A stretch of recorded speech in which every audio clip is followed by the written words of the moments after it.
Throughout history, the Adeptus Astartes and the Inquisition have had an interesting working relationship.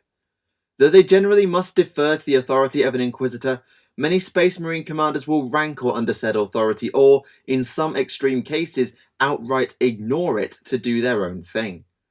However, there are some chapters who maintain a much healthier relationship with the Inquisition, and in the case of the chapter I wish to discuss today, the ties between the two are incredibly close. Though much of their history is mired in speculation, there is no denying their bonds with the Holy Ordos. From the symbol on their armour to the battles they fought in, you could cynically call them the unofficial chamber militant of the entire organisation without raising too many eyebrows assuming they or the Inquisition aren't listening. Hailing from an unknown founding and the world of Mont Segma in Segmentum Tempestus, they are known simply as the Red Hunters. This is Tactica Imperialis, and welcome to 40k Stories. The origins of the Red Hunters are unfortunately very mysterious, as we don't know when they were founded, nor which legion they were descended from. What little we have been able to piece together seems to imply they were founded soon after the end of the Horus Heresy, presumably making them a second or third founding chapter. This tallies with the idea that I've mentioned before that the number of known chapters is just far too small for those foundings given the size of the Space Marine legions. If this is true, it starts another debate. Who was their Primarch and what was their legion? On the one hand, you could say that because the Red Hunters follow the Codex Astartes relatively strictly, as in it governs broadly how they're organised, it suggests they may be Ultramarines. However, they don't follow it that strictly, as squads can be called away as the Inquisition demands, but more on that later. Also, they worship the Emperor as a god, something that very few chapters actually do. Off the top of my head, I can only think of the Black Templars, though that means nothing since we know exactly how the Imperial Fists were divided after the heresy. There were no Red Hunters. I'm going to go with the most logical answer that they're Ultramarines, as there seems to be no evidence that suggests any different, really, and the Ultramarines were the largest legion, but it could just be I missed something, so there you go. As for why the Red Hunters were founded, look no further than the Inquisition. Again, there's no concrete proof that this is the case, but there are rumours all over the place implying that the inquisitorial representative on the High Lords of Terror, technically but not literally the most powerful person or persons within the Inquisition, sanctioned the creation of the chapter personally. The Inquisition would then, so the rumours say, sign a pact with the newly founded Hunters that honour bound the two together, supposedly for mutual support, though it seems to be a pretty one-way relationship from the data I've been able to gather. Now, that also may all be hearsay, but given how much the Red Hunters do with or for the Inquisition, it would be of no surprise to me if it were actually true, if not completely, then at least in part. Heck, just look at the chapter symbol. It's a skull bearing the inquisitorial eye upon it. The only other chapter I can think of that does this is the Death Watch, and they are a chamber militant and work for the Inquisition directly. That said, the other tale of their founding perhaps sheds some light as to why the two are so closely linked. It suggests that the Red Hunters were to be the primary hunters of the traitor legions, presuming that the second founding took place in the Great Scouring before they'd all legged it to the Eye of Terror, and the Inquisition was to aid them in this endeavour, with the Hunters then aiding the Inquisition in return. Bearing in mind that the Ordos we know today didn't exist, as the Ordo Xenos, or officially the Ordo Malleus, weren't founded until the War of the Beast, and the Ordo Hereticus wasn't until post-Age of Apostasy. Before that, it was just the Inquisition. As we have no clue regarding many battles in this period, and none involving the Red Hunters specifically, I can't back this claim up any more than the other suggestions made earlier in the log. It could be both a somewhat or entirely true, or neither, or something in between. But what we can say for sure is that when the Inquisition comes calling, at least some of the Red Hunters answer that call.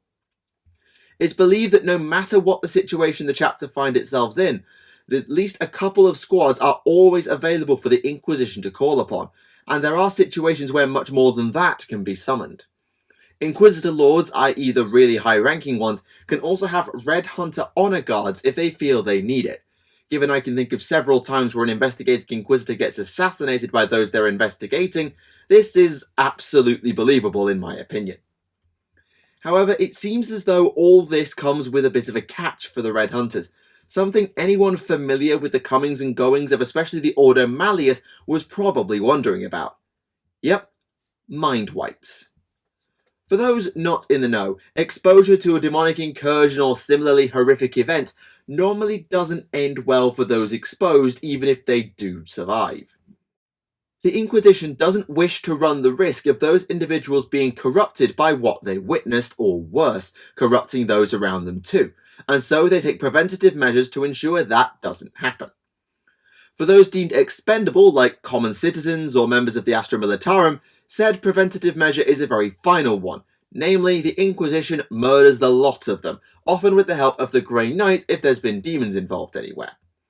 However, Space Marines and perhaps some others are deemed too valuable to simply mass murder, or possibly not worth the effort given how many they'd kill in return. So a different approach is taken with them. Mnemonic purgation, commonly known as mind wipes. This is a procedure that seems to be far more brute force than a simple short-term memory wipe, as it basically acts like a giant reset button for the personality of the affected. The physical capabilities are left intact, as well as the spiritual health, which is of course the entire point, but everything else seems to be fair game. Skill set, memory, persona, experiences, gone. All gone. This has upsides and downsides if you think about it. On the one hand, the Red Hunters lose combat effectiveness after many campaigns due to the reset robbing their warriors of the experience they've garnered since the previous wipe, and they may need to constantly retrain or recruit specialists such as apothecaries, chaplains or librarians if the wipe goes too deep. On the other hand, by wiping the memories and personas, there's not going to be any moral objections from the Astartes if the Inquisition makes some questionable decision. Sure, only the Inquisition would care about that sort of thing, but it is worth a mention. Also, I somehow doubt that the chapter master or some of the higher ups get wiped. After all, someone has to remember the bonds to the Inquisition or retrain if the entire chapter bears witness to something it shouldn't. Plus, generally the chapter masters do get to know about Grey Knights, which implies they don't get wiped anyway, or at least if they do, it's far less often. Despite being founded seemingly millennia ago, we don't have records of incidents involving the Red Hunters until rather recently. The first was a joint campaign orchestrated by the Inquisition, naturally, in this case an Ordo Hereticus Inquisitor, who branded an entire subsector Diabolos Inculcatus. I'm a little rusty on my Gothic, but I guess it means incalculably evil or something like that. The unfortunate group was the Ebonian subsector, location unknown, and following this proclamation, the subsector was invaded by a massive crusade in 688 M40 that included 2 orders of the Adeptus Sororitas alongside the Red Hunters and others. A decade or so later, the Inquisitor was satisfied and declared the crusade over. We don't quite know what happened, but the war is known as the Second Ebonian Genocide, so take from that what you will. The next known incident is one we've talked about in logs in the past, the climax of the so-called Months of Shame that was basically a cold war between the Inquisition/Grey Knights and the Space Wolves. Following the First War for Armageddon and the defeat of the demon Primarch Angron at the hands of the Grey Knights, the Inquisition declared the entire populace of the planet had to be killed or at least sterilized for simply sharing a planet with such a being as Angron. This may be overkill, but given the general paranoia about chaos, I can somewhat understand it.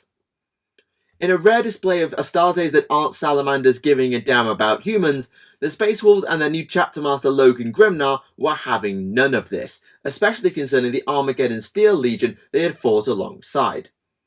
Thus, when the Grey Knights began to attack the Steel Legion transports in space, the Space Wolves parked themselves between the two to shield the guardsmen, even taking fire for their trouble. What followed was a cold war between the two as the Wolves continued to protect the survivors wherever they went, never returning fire so as to avoid excommunication as renegades.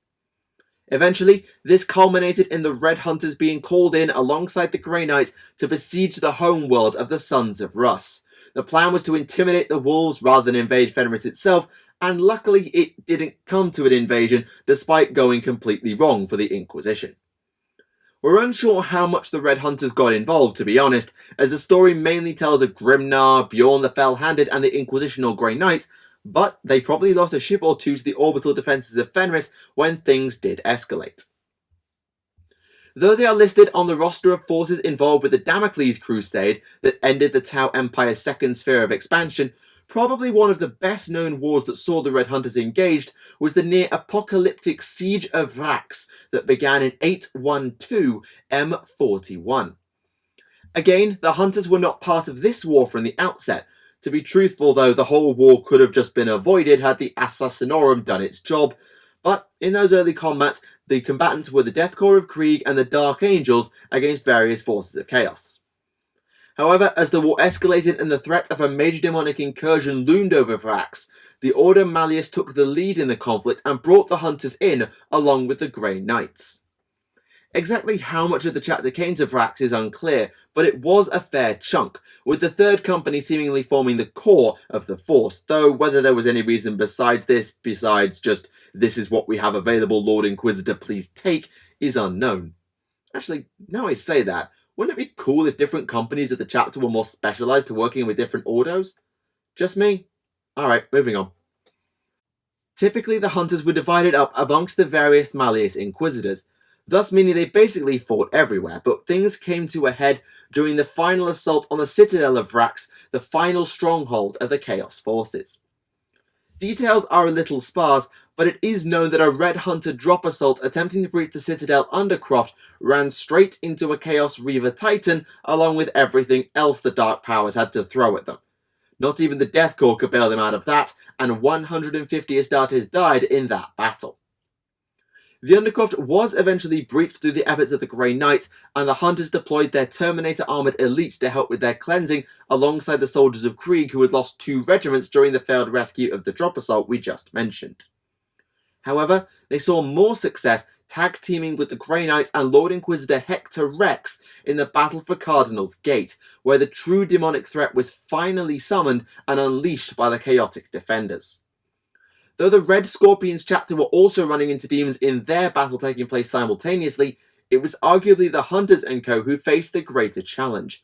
None other than the bloodthirster Angrath, the most favoured of Khorne's greater demons after the whole Scarbrand debacle. Despite losing a captain and I'm sure much more to the Bloodthirster, the Grey Knights seemed to have Angrath's number, with Rex ultimately banishing the demon in single combat with his anointed False Sword. Though the planet has remained under Malleus quarantine perhaps ever since, the Red Hunters moved on assumedly after a very, very heavy mind wipe. Following the Siege of Vrax, things go quiet again for approximately a century until 913 M41 and the aftermath of one of the other major rebellions in M41, the Badab War. This war was a messy one, and those who sided with the Astral Claws turned Red Corsairs were sent on penitent crusades as a means of atoning for their mistakes. These were the Mantis Warriors, the Lamenters, and the Executioners, but the chapters did not simply get sent off and forgotten about by the Imperium. Instead, the Senatorum and its inquisitorial representative personally sanctioned the Red Hunters to tail the penitent chapters, presumably in secret to ensure that any loyalty or penitence was not a masquerade put on just because the Imperium happened to be watching. Admittedly, the Hunters hadn't actually been involved in the Badab War at all, but perhaps that was a good thing. Nothing in the war warranted a mind wipe, so it allowed the Astartes to be more neutral observers than they would have been had they got involved in the war and fought those secessionists. This tailing became known as the Red Hunt, which is an original name, wouldn't you say? And given each of the chapters was sentenced to a century on crusade, it was set to be a long one. Given they were pretty much just observers, not meant to reveal their presence or get involved whatsoever, I assume, there is not much that can be said for those Hunter forces in this period. However, whilst we have no word on the contingent that followed the Executioners, those shadowing the Mantis Warriors and the Lamenters both ran into bother. In the latter case, this was due to the Tyranid Hive Fleet Kraken. The Lamenters ran right into them, presumably due to their reputed terrible luck, but it seems as though neither the Sons of Sanguinius or the Red Hunters following were wiped out by the battles that followed. Certainly the Lamenters weren't at any rate. For the former group with the Mantis Warriors, things are far less clear, but potentially far more intriguing at the same time. The Mantis Warrior pursuing group, along with several high-ranking Inquisitors and their various retinues, all disappeared in roughly 956 M41. This took place near to the moons of a planet, I think, named Lomia, location unknown. Unsurprisingly, this prompted investigations, lots of investigations, but despite probably being prime suspects in this, the Mantis Warriors have been less than forthcoming with any information. I mean, they may not know, but it looks very bad on them right now, and somehow I wouldn't be amazed if there was a distant element of the chapter that took them out, with the remainder covering for them to prevent them being declared excommunicate traitores since they're already in the Imperium's bad books. A few years later, the assumedly reinforced hunters were back on the hunt, though they weren't sent back to watch the Mantis Warriors or anything like that. Instead, in 999 M41, a company was sent along with an Inquisitor by the name of Seleno to a world of a region known as the Caligula Nebula. This was a response to the news that the renegades, the Night Reapers, had somehow survived the Perrin Cross incident, a battle with the Minotaurs and Grey Knights that ended with an near-all-killing space station explosion. It was believed for a while that the Night Reapers were killed in said explosion, but no, they survived and even still had demon engines in their arsenal somehow. Perhaps unsurprisingly, this battle went badly for just a company of Astartes when the two forces met, not helped by the fact that they accidentally shot and killed the Inquisitor accompanying them whilst taking on those demon engines. The Night Reapers won and the Hunters retreated, swearing vengeance on the traitors. However, whether they still remember those oaths after their next mind wipe will decide whether that little feud is just forgotten about or rumbles on. This is the last known battle to feature the Red Hunters both before and after the appearance of the Cicatrix Maledictum. As seems to often be the case unless your name is Robert Gilliman, details in this period are still a little sketchy. Given they work so closely with the Inquisition, and it's been 200 years or so, they'll have almost certainly received and fully integrated the Primaris Marines into their ranks by now. But that raises an interesting problem/conundrum about the typical treatment of the Red Hunters. As seen with the Dark Angels who met the Fallen during the Tau's fourth sphere of expansion, you can't properly mind-wipe a Primaris if they decide that they don't want to be mind-wiped. This means that if a Red Hunter Primaris was to learn of the workaround in their own system, they could circumvent mind wipes entirely, which has pros and cons if you remember what we talked about earlier. Raises some interesting questions for the Inquisition, but sadly it's a thought experiment for now, as we do lack data on the matter and I don't believe it's come up, and if it has, it hasn't entered the record books just yet. And there you have it, what little we know of the tales of the Red Hunters. I realise that this log isn't as deep or as long as some others we've done in the past, but given who we're dealing with, perhaps that's no surprise. After all, this is a chapter that probably struggles to recall much of its own history due to the mind wipes that occur after many of its major campaigns, meaning we're forced to rely on the accounts of others for the most part to fill in the many blanks. That said, there is an interesting story here, and I'm glad I did the research and investigated them, and I hope you found it interesting too. But now, we must move on. Not too far though, as something we discussed today has jogged my memory.